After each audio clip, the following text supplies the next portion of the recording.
Thomas, how was school today? Okay na lang po, Dad. Walang takadang aralin na po kasi Friday na ngayon at Sabado ay bukas. That's good. Son, anyways, since it's now your turn to watch TV, what do you want to watch this time? Gusto ko ang pagnunood ng Laban Kasama ng Bayan. Son, I don't think you should watch that show, because it's a controversial news program from SMNI, founded by a dangerous pastor named Apollo Quiboloy. Pero bakit? Nakakatawa ko sa mga pagbibigay ng balita sa Pilipinas at sa buong mundo. At like they said in the slogan, SMNI, Truth That Matters. You cannot watch that news program, and SMNI's admins behind are nothing but lie givers. I mean, liars. They are known for spreading disinformation about our country. Anong? Pero gusto ko magnunood ito. Kasi, they're well-educated at confident nila about news reporting. At saka, Pastor Quiboloy ay ang hinirang anak ng Diyos. Oh, the appointed son of God. Son, don't believe in that. He's only claiming that so he can receive fame that he doesn't deserve, and on the record, Jesus Christ is the Son of God, not Quiboloy. Why don't you watch something else, like Phineas and Ferb, regular show, Spidey and His Amazing Friends, Sid the Science Kid, etc.? Hindi. Dad, ayoko ko ang pagnunood ng mga palabas na sinabi mo sa akin.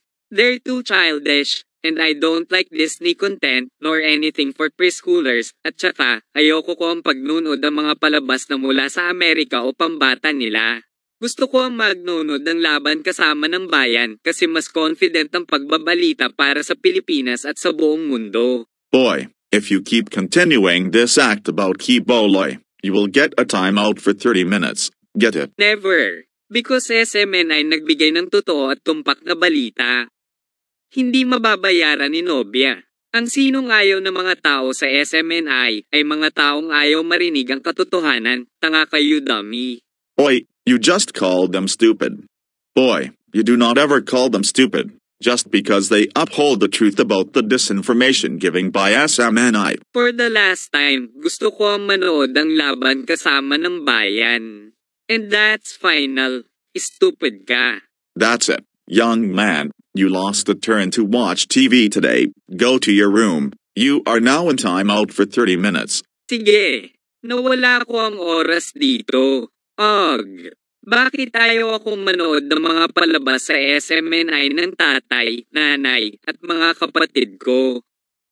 Kung kasama ko si Catherine mula sa Childish Dad series, hahayaan niya akong manood ng mature content kasama na ang SMNI ni Pastor Apollo Quiboloy.